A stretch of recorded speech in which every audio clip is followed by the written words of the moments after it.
What if I told you that for centuries, the dead walked home? This isn't a movie script. It's a real historical practice from China known as corpse driving. During the Qing dynasty, China was huge, wars were constant, and people often died thousands of miles from their hometowns. Most families couldn't afford to transport a body all that way for a proper burial. So they turned to a stranger solution. Imagine you're on a remote mountain path at night. You hear a bell ringing, getting closer and closer. Locals would tell you to hide, to look away, because what's coming is bad luck to even see. Then you spot them, a line of figures in official robes, hopping in unison through the darkness. Leading them is a priest, ringing a bell to warn everyone away. These aren't living men.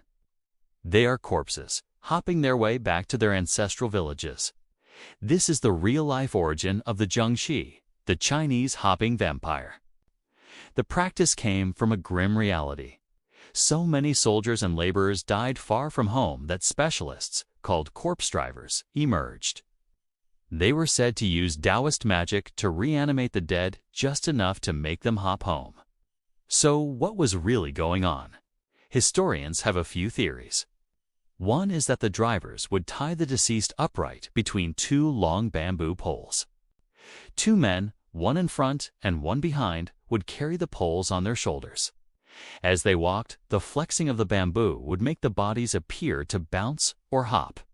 They only traveled at night to avoid the heat and the public eye. The bell wasn't just for a spooky warning. It was to make sure no one saw the trick. But this is where history blurs into terrifying folklore. People started to wonder, what if something goes wrong? What if the corpse driver loses control? This is how the Jiangshi myth was born. According to folklore, a Jiangshi is created when a person's earthly soul gets trapped in the body after death. It can't see, but it hunts you by sensing your breath.